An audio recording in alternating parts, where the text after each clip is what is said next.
बता दो इस जमाने को कि हम भी किसी से कम नहीं, ये जमाना मुझे पीछे छोड़ दे, इस जमाने में इतना कम। हेलो फ्रेंड्स, मैं दिवाकर आज कहानी सुनाने के लिए। एक बार की बात है, मैं ट्रेन में सफर कर रहा था और हम सभी वहाँ स्टूडेंट वर्ग के ही लोग थे। आसपास सब बैठकर बात कर रहे थे कि आखिर भारत की ये दशा है, कैसे सुधरा जा सकता है, कैसे इस स्थिति से पार पाया जा सकता है, कैसे हमारा भारत आगे बढ़ेगा। जब ऐसे टाइम पास करने के लिए ही सही, लेकिन इस तरीके के मुद्दे पे हम लोग डिस्कस कर रहे थे, तो वहीं पे बगल में बैठे एक सूट बूट लगाए हुए, टाई बेल्ट लगाए हुए अंकल थे। उनने कहा कि भारत नहीं सुधरेगा। सर तकलीफ हुई, क्योंकि इस तरीके की नेगेटिव चीजें आ रही थी। मैंने बोला कि अंकल, अगर आप सुधर जाओ तो भारत सुधर जाएगा, क्योंकि हम लोग ही हैं भारत के अंदर। अगर हर इंसान सुधर जाए तो भारत की स्थिति खुद ही सुधर जाएगी। तो उन्हें इस बात से थोड़ा तकलीफ हो गई और उन्होंने कहा कि तुम्हारी उम्र कितना है। हमने कहा कि सर वही कोई 20-21 साल होता होगा। उन्होंने कहा कि जितना तुम्हारी उम्र है ना, उतना साल हमने ताश खेल के बिताया। पर ये बात थोड़ी बुरी लग गई। मैंने बोला कि अंकल, अगर ताश खेलने की जगह आप कुछ और कर लेते तो हमारा भारत यूं ही सुधरा हुआ होता। उन्हें ये बात और भी ज्यादा खल गई। उन्होंने कहा कि आजकल के बच्चों में तमीज नहीं है कि आखिर बड़ों से बात कैसे करना चाहिए, संस्कार नाम का कोई चीज ही नहीं है। सर मुझे भी तकलीफ हो गई, क्योंकि बात संस्कार तक की आ गई।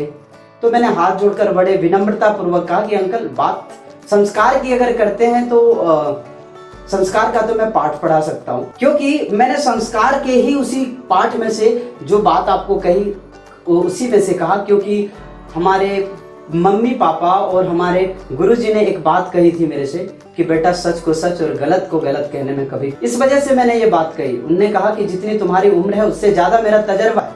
मैंने हाथ जोड़कर बड़े विनम्रता पूर्वक कहा कि मैं सम्मान करता हूँ आपके तजर्बे का, पर मैं आपको कोई राइट नहीं देता कि आप हमारे टैलेंट का अपमान करें। मैं बोला कि होगा आपको तजर्बा कि बैलगाड़ियां कैसे चलती थी, हमें उस तजर्बे का क्या करना, कि हम बैलगाड़ियों से नहीं बल्कि रेलगाड़ियों से शुरुआत। होगा आपको तजर्बा कि डाकघर से चिट्ठियां कैसे भेजी जाती थी, पर हमें उसका क्या करना, क्योंकि हम तो 4G जमाने में हैं। व्हाट्सएप, फेसबुक और ईमेल से काम होता है, तो हमें वो चीज नहीं सीखना है।